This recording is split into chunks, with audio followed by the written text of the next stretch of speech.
Hi, this is Mark, Crafty Nihilist. This is the recording I did a few weeks ago, my first podcast for the great new online radio channel, ClearAirFM. It's run by Darren, the guy that does the Light newspaper, which you'll all be familiar with. So this is my podcast. We're going to play again for you with some images. I hope you enjoy it, and there'll be lots more to come. And please check out ClearAirFM. Lots of great people on there, apart from myself. Hello, this is Mark of the Crafty Nihilist YouTube channel. Welcome to the first of my podcasts on the great new ClearAirFM. Very good to be here. I hope you can join me for future podcasts under the banner Ancient Wisdom, New Agendas. Because these are major times in the world. So much is happening everywhere and at once. Many say that these are the end times, claim that so many recent events conform to predictions of apocalypse, the end of the world. But perhaps those with real power are just doing things to fulfill a prophecy, following a playbook that may be centuries old. The things aren't being manifested from God, just put into place by people in a very material way and nefarious means. So a great way to begin a podcast with the world's end. Many others see this as a major time for humanity, but with an increase in human consciousness, a transition to a golden age. Some think one must follow another. Destruction of the existing society to allow a new world, a utopia. This is why it's important to not only look at what is happening in our societies now, today and tomorrow, but it's fascinating to study the past. Because so often the agendas they are pushing on us now were born out of things that happened centuries ago. On our Crafty Nihilist channel on YouTube and Rumble, many of the live streams I've done have been looking at ancient sites and myths and legends, symbols and signs from the Neolithic era thousands of years ago, through mysteries and esoteric knowledge, including such bodies and things as the Knights Templar, the Grail stories, alchemy. We need to remember that science was born out of alchemy, astrology, magic. The technology of the ancients must have been sophisticated to design, align and build the megalithic sites all over the world. I'm just trying to walk my way through research into all these things. If nothing else, it is endlessly intriguing just to see the basis for the world we're in now, good and bad, because it certainly started thousands of years before the time we're in now. The symbols and signs that they play with are in many cases centuries, if not millennia old. It's maybe not so best to talk about visual symbols on an audio podcast, but we all know what a St. George cross looks like. But the meaning transmitted by symbols changes, often through deliberate manipulation. Many voices in the mainstream and left-leaning press, and from government voices, have condemned protesters recently here in the UK for stealing the St. George's flag of England and subverting its meaning. But as many will know, and has been mentioned quite a bit recently on social media, I've noticed, the St. George cross, the red upright cross on a white background, became connected to England centuries ago, at least since the 14th century, from its use in the Crusades. And those Crusades were when the Christian establishment of the day, the Roman Catholic Church and the royal families and aristocracy of Europe who followed that church, invaded the Holy Land of the Middle East, what we now term the Middle East. Their aim, with different levels of success over several different crusades over the years, was to drive Muslims out of the countries that are referred to in the Bible as the lands where Abraham and Jesus lived and where those religions began, Judaism and Christianity. On that level, one could say the protesters in the recent disputes that have been in the press are using the flag for its original meaning, if it is, as many claim, all about a conflict with Islam. and albeit in a reversal, as it's referring to Muslims that are coming to the UK rather than Christians attacking Muslims in the Middle East.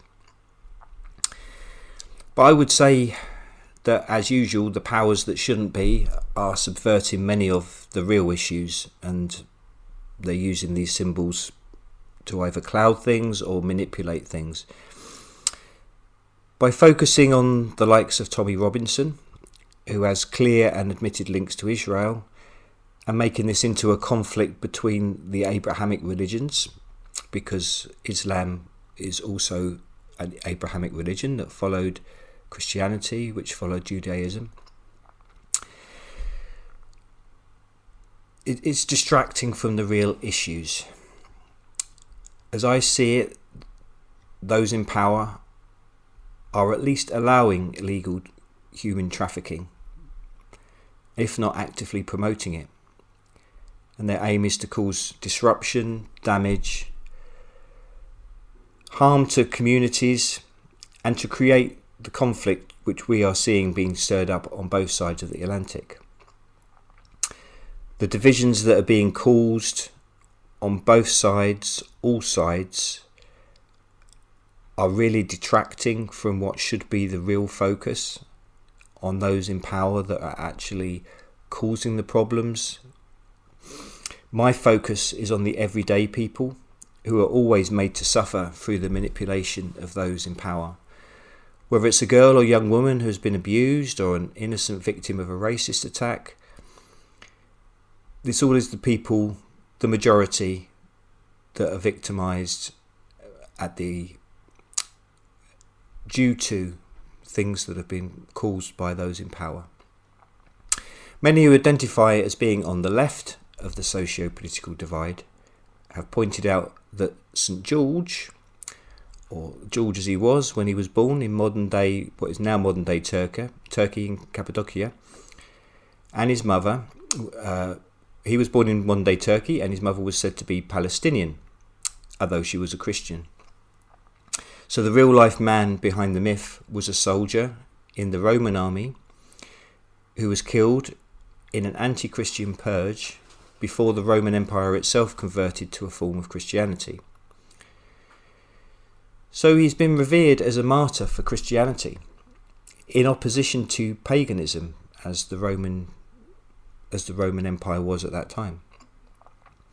And he's actually revered by many Muslims as a defender of monotheism, as he refused to worship pagan idols, and he was apparently tortured to death for it. So it's a reminder, as I say, that Islam is the third or the more recent of these Abrahamic religions, but actually believes in the same one God as the other, Judaism and Christianity. So George was living and serving as a soldier in Palestine when he was imprisoned, tortured and executed. The state of Palestine that existed into the 20th century, before the creation of the State of Israel, had the Union flag, as it was part of the British Empire. As the flag of St. George is part of the Union flag, you could say that his flag was flowing over his homeland. But the truth is, all of these emblems, all of these symbols that have been made into flags to denote a people or a society, a country, a nation, the truth is that these are all emblems of empire and of those in power's control and destruction of the lives of ordinary people. And that unfortunately doesn't change if it's a flag of the British Empire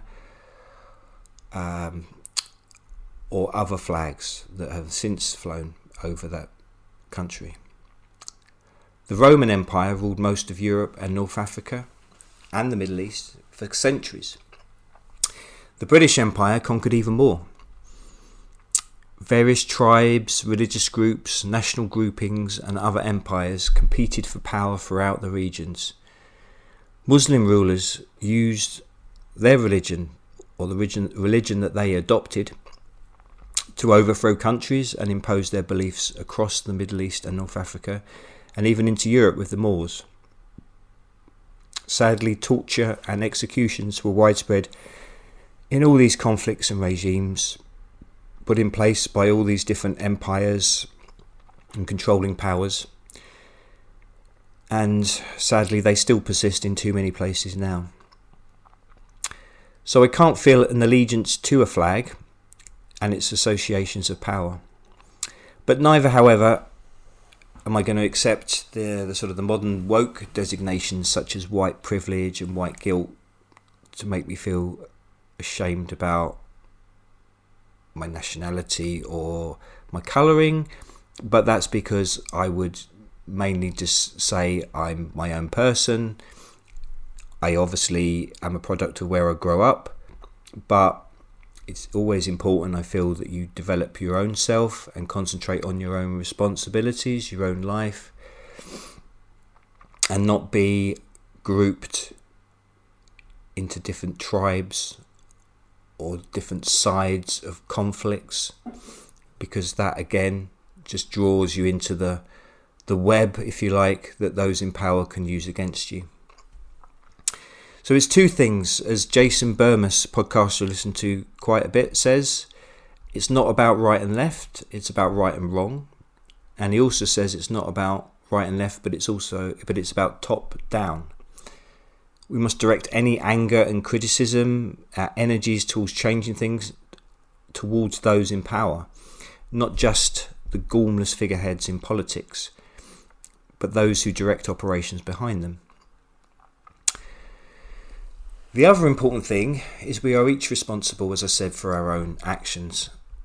So whatever may have happened to us in the past, collectively or individually, we must focus on making ourselves the best we can be. So it doesn't mean that those in power should be forgiven or forgotten for their part in creating the collective traumas that have moulded and damaged people. But we can't be so bound up by things that have been done against us or against people before us to get caught up and driven into these conflicts, which again just play out in the structures which they've created for us and just mean the traumas just get replicated and hardships continue. I feel sometimes like I'm in a sort of an extra heretical space in that I don't fully connect to any of the communities that are so-called put up on different sides of the fence. I don't fully connect to many in what has been described as the truth community, because many of those have aligned with Christian or Jewish fundamentalism, seeing in our current situation a holy war, and again focusing it on this idea of Muslim invaders coming in and they are the enemy that we have to fear and be fighting against. Many of those on that side would see my belief that Israel is very definitely carrying out a genocide of Palestinians today and over the last couple of years or so. That would mark me out as being a woke liberal, maybe the enemy in their eyes. But I certainly don't feel allied to that, if you want to call it, woke liberal group either. My wife and I went on a pro-Palestine march a few months ago. I was aware, as I was there amongst it all, that I would probably disagree on most other things, most other subjects with many of those on the march. And on another day, many there may have actually protested or at least condemned on social media the likes of me, people like me, for not being jabbed or for challenging lockdown, when things in that era were made to demarcate different people into different groups, and again, obviously, a means of control. So I very much want to keep looking at what is happening in the world today, because we are in a crucial time, and they're certainly continuing to push things like digital ID. There is always something new that they're putting on the horizon, and these are all battlegrounds which I think, just in terms of a non-violent non-compliance, that people need to do stand up and make a protest against, for want of a better word. But I'm also fascinated by ancient history, the incredible megalithic sites of the Neolithic era, the New Stone Age. So thousands and thousands of years ago. Sites of incredible technical and artistic accomplishment. And I really feel that it's important to look back at as far back as you can, but also everything in between, all the different stages of our history, but the hidden history so often beyond what we are presented, because like they control the message that comes out in today's media, they also control the message that goes out in the history books. And again, it's because those in power know that by controlling history, they're also controlling what happens today. And if you look back at those, for want of a better word, pagan times, what happened before before Christianity, before even Judaism, thousands of years ago, I think it's very interesting to look at a lot of the pagan beliefs and where they have led to in today's era. The Christian church in the Middle Ages made St. George into a dragon slayer, like other saints such as Margaret, and these were one of the many ways in which Christianity discredited paganism after it became the state religion of the Roman Empire.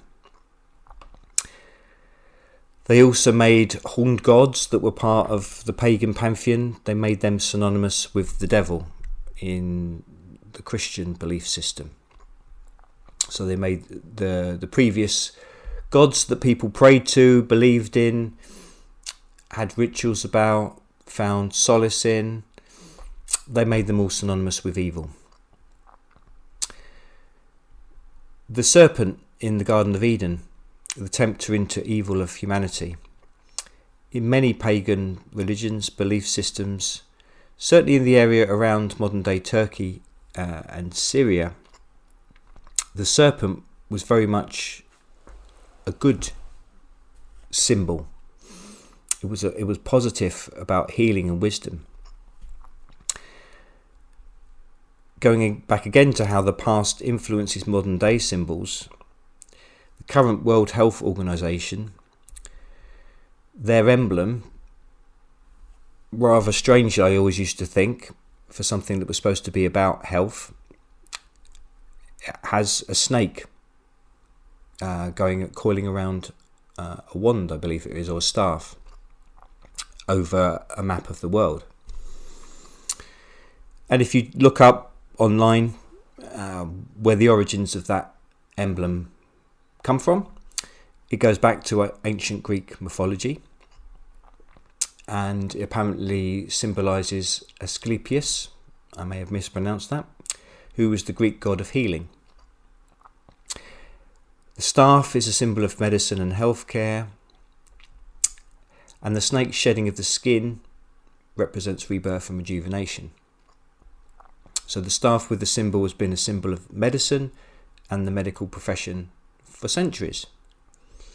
So in many respects, they've chosen, if you like, a pagan idol, an emblem, which is going back to these pre-Christian meaning for what the snake symbolises. But for me, I think that they probably chose that symbol because they also know that it's loaded with the more recent Christian symbolism of the snake as being the epitome of evil and the tempter of humanity into a different path. And I think the double meaning, like so many of the meanings that the powers that shouldn't be use, that double meaning is very deliberate, because certainly if you look at what the organisation, the WHO, their actions in recent years, particularly during the abuses that were named COVID, and their plans also now that are still being ramped up for assuming control of countries when they tell us their definition that there is another pandemic. I would say that they're looking to take this pagan symbol with the aim of showing how they actually want to be the negative of the snake symbolism, to poison and deceive. But to go back to St. George the Saint, so basically he was made into a symbol against paganism. So again, it's all really about different forms of an empire, of a control system. The Roman Empire was pagan, just purely by definition of being something that came before Christianity. But it was still a power system, it was still an empire. These systems of control weren't something that came in with Christianity. They're not something that's come in recently. But I think very much that when there was the transition and the Christianity became, if you like, the state religion for the Roman Empire, there was a witch hunt, and literally the witch hunts that went on around Europe were also part of this. They were a way of clamping down on the old belief systems, the old forms of knowledge, wisdom and magic, because magic, I think it's just another form of science. It's ways of influencing the world around you. And for many people, that was their way of defending themselves amid a dangerous world. So by having St. George in the myth slaying a dragon, the dragon was very much like the serpent, a very powerful symbol of many pagan religions, connected to the dragon lines in the earth, which they, as they call it, like they're similar to the ley lines, which they call it in China, dragon lines. There were also dragon symbolism in the sky, whether it was the Milky Way or the Draco constellation, the old North Star being seen as a pivot around which the world turned. Dragons, and still now, we see everywhere in one form or another, whether it's a children's book or animated film, to things like Game of Thrones. Dragons have, and Lord of the Rings, of course, going back further, but obviously became much more recently films that were massive. Dragons persist forever in our symbolism, and there's something that seems intricately connected to the creative, imaginative element of humanity. And I think all this goes back to its early roots as a symbol within our pagan belief system. These old esoteric knowledge systems which were connected intricately to the world we live in and the universe, the cosmos in which the world travels.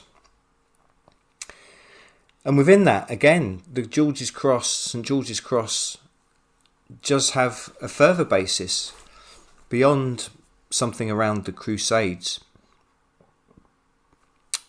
Reading the fascinating book by J. Widener and Vincent Bridges, a book on alchemy and how it got transmitted through time, through history, called The Mysteries of the Great Cross of Henday, which I very much recommend people to read if they haven't already. And the St. George's Cross, that upright cross, actually represents the solstices. So obviously the winter and summer solstices, the shortest and longest days of the year. The St. Andrew's Cross, as it's now called, which is the flag of Scotland, the diagonal cross, represents the equinoxes. And I'm recording this just a few days after the Mabon autumn equinox. So the equinoxes are the days of equal light and dark that we have in spring and autumn. So these crosses go back to these very basic tracking of the passage of the sun, the seasons, and how it affects the natural world and obviously the world of humans and how they can live in that world. And of course those two crosses now combine in the Union flag. Little bit of trivia about it. People often call it the Union Jack, but that's apparently only if it's flown at sea, so I'm told. But then that also takes us to lots of interesting ideas about Jordan Maxwell used to talk about how our laws are all bound up with maritime law, and that's all part again of the control system. So that's maybe another interesting avenue to go down, and it again something where I think these hidden layers need to be peeled back into as far back as you want to go, ancient history, to see where we are now and how these things have been formed, which have made what can be bars or barriers around the world that we live in. So these crosses take us back to the importance of the sun and the moon, alignments also with the stars, constellations that are monitored, if you like, and intricately aligned with stone circles, megalithic sites, long barrows in Neolithic times all around the world. Incredible precision of astronomical knowledge and engineering, mathematical knowledge, so that even now people can go to places like Stonehenge and Avebury. They can see alignments with the solstices that align with different stones. And even now, thousands of years after those sites were built, there's still alignments that match up every year with the winter and summer solstices, with equinoxes. So very much the passage of the sun, the passage of the moon, the way the cosmos related to energy, power on the earth. These things were of intricate importance to the people that made these megalithic sites, and I think it all is part of those places very often not just being calendars to monitor the tracking of time. I'm sure that was part of it in many ways, but I think many of these sites were very much about becoming also centers of power, where this alignment of energy from space, from the cosmos, from the sun, from the moon, can be combined with the energies of the earth. And then you've got the idea of divine masculine and divine feminine. You've got the sun and the moon. You've got Mother Earth. Ways of combining these different energies. And I think these are things that in many ways deliberately often have been removed from our world. And we see things like the trans agenda which they're pushing.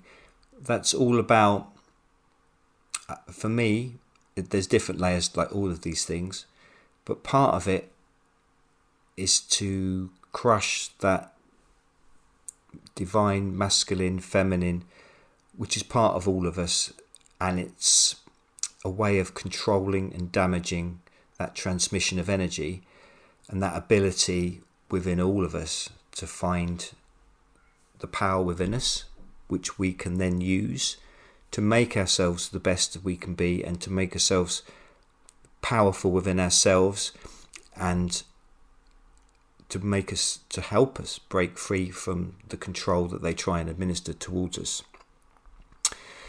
So now the psychopaths that have power or assume power are openly talking about blocking off the sun to try and save the planet, apparently, to avoid, to prevent the transmission of this energy from space, from the cosmos to Mother Earth.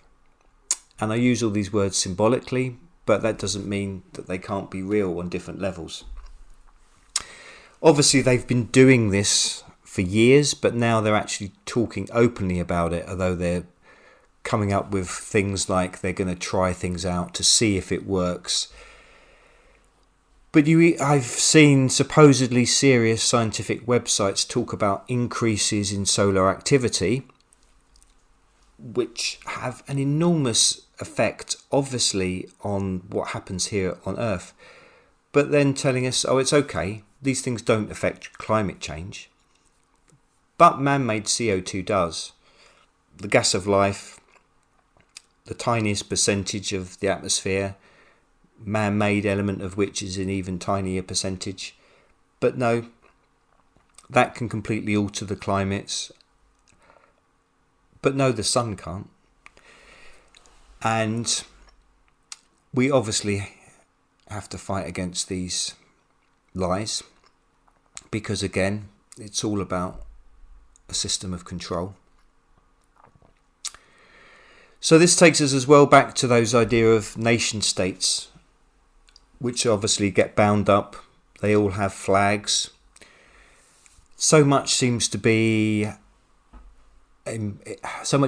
seems to be given to flags, and that always strikes me as a red flag. There we go, another terminology. When we say there's a red flag, something is indicating that there's something dangerous or amiss.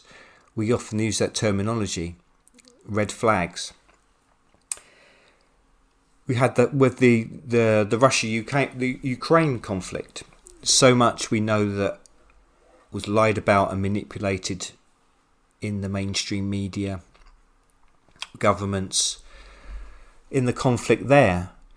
But all of a sudden, all over the place, the Ukraine flag, which was, as I understand, quite a relatively modern creation, the Ukraine flag, just yellow and blue lines, if you like.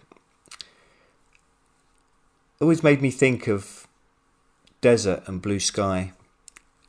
And of course the Ukraine, what's now Ukraine area, many of the people that are Israeli now come from that region. I think these are all power games. It doesn't mean that I favour Putin and Russia either. I think ultimately things are like 1984. There's the different blocks. One side's supposed to be allied to another one. The other one's supposed to be evil. And the 2 minutes of hate. But then all of a sudden, it all changes within the space of moments, and the ones that were the enemy become the allies, and the other one becomes the enemy. But really, it's revealed that ultimately it's all just one big system of governments, and they just want a continuous war so that the everyday people are just so beaten up and consumed by the war, when those in power just continue to increase their power, their profits. I can see how I'm going to call them the scum, because I don't want to call them the elites, but those in power want to break up nation states because it's easier for a one world governance, and they can get this idea of, if everything's under one government, they can just make one decree and it applies to the whole world. But of course, nation states, let's remember, themselves aren't exactly innocent where it comes to controlling their citizens in an autocratic way and seeking conflict with neighbours. So ultimately, there's the phrase, power corrupts, absolute power corrupts absolutely. It does come down to each person, essentially. Each one of us trying to activate the light inside of us. And that may sound a bit new agey. I don't really think of myself as being a very particularly woo-woo type of a person. But then again, I've also always had I think, or a long time, I've had some feeling that there is some sort of consciousness that's within and beyond all of us. There's more to life than the material that we see around us every day.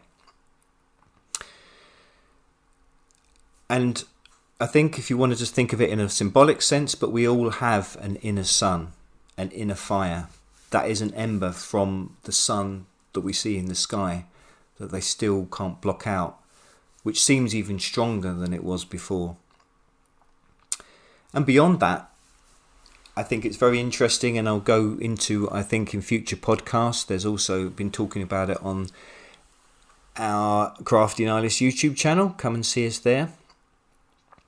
These ideas that perhaps there is another sun behind the sun, and that it might be a sun from another system that's sort of twinned with our solar system's sun, and when that we become closer, our system, to this other sun, possibly Sagittarius, then the increase in plasma energy perhaps from the other sun will increase the energy which we feel on Earth. And perhaps those sort of cosmic cycles, also cycles that align us with, if you like, the original sun at the centre of the galaxy.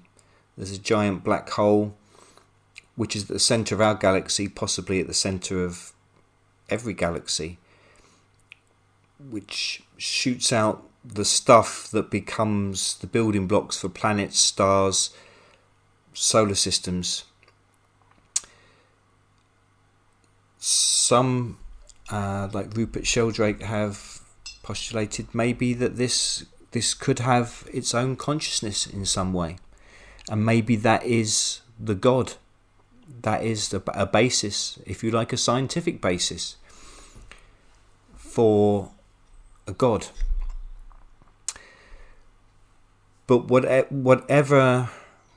it is a consciousness, I certainly feel that there is a connection with everything within the universe. I think that's what alchemy is, essentially. An alchemy of the soul. A transmutation of the base matter that we are all made from into spiritual gold. And I think that's what we have to keep striving for, to keep developing this strength within us. And it is all part, also, I think, of collectively making each other stronger. And that is part of the thing that they want to destroy with the divisions that they're creating, by setting up symbols, putting it on flags, and then making one side wave one flag, another side wave another flag, whether it's the Palestinian and the St. George's Cross, for instance, the Ukraine flag. Symbols and signs. These could, can, and should symbols be used to transform and to make us all stronger and to develop the magic within us. But we always have to be wary in where the symbols come from, who is using them, and if all of a sudden they're suddenly pushed on us from somewhere outside and we're told to believe everything that goes into this flag, this symbol that someone has told us is the one to follow, and we've marched to war under a banner to fight other people that are basically the same as us, to create conflict, while the people who really reside with the power, they just feed off the profits, off the dark energy, if you like, the blood of the people, ordinary people that shed it for the flag that they're told they must carry into battle. We must just have our own battle, our own consciousness that we want to increase. That is the battle that we need to wage within ourselves. We need to concentrate on pushing back on those in power and that what they want to do against us.